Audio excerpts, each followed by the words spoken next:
सुरू आहे। सरकारनं पेट्रोलचा पर्याय म्हणून 100% इथेनॉल वापरण्याचा निर्णय घेतला आहे। त्यासाठी कार, स्कूटर आणि इतर वाहनांमध्ये 100% इथेनॉल वापरण्यात येणार आहे, अशी माहिती केंद्रीय मंत्री नितीन गडकरी यांनी दिली। ते आज चीनी मंडीद्वारा आयोजित साखर, इथेनॉल आणि जैव ऊर्जा भारत परिषदेत बोलत होते। अब कार में, स्कूटर में, कहीं भी ऑटोमोबाइल में यूज करने के स्टैंडर्ड्स के साथ उसके सर्कुलर को निकाल दिया है। मुझे बताते हुए खुशी हो रही है कि हमारी 5 मोटरसाइकिल में से 3 मोटरसाइकिल हीरो की है।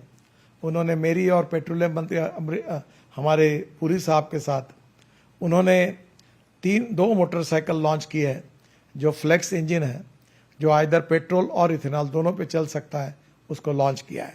हमारी शुगर फैक्ट्री, हमारी इथेनॉल की फैक्ट्री डायरेक्ट अपने पंप डालकर इथेनॉल बेच सके और इथेनॉल बेचने के कारण आज पेट्रोल की जरूरत नहीं पड़ेगी।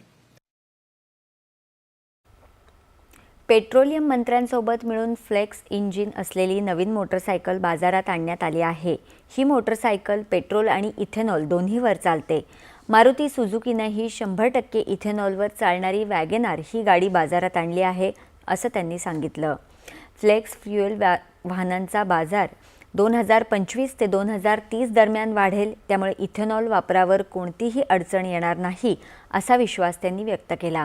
ज्या प्रकारे पेट्रोलचा पर्याय इथेनॉल आहे, असंच आयसोब्युटेनॉल हे डिझेलचा पर्याय होऊ शकतं। वाढत्या लोकसंख्येला लक्षात घेऊन पेट्रोल डिझेलवरील अवलंबित्व कमी करण्यासाठी सरकार प्रयत्न करत असल्याचं गडकरी यांनी यावेळी सांगितलं।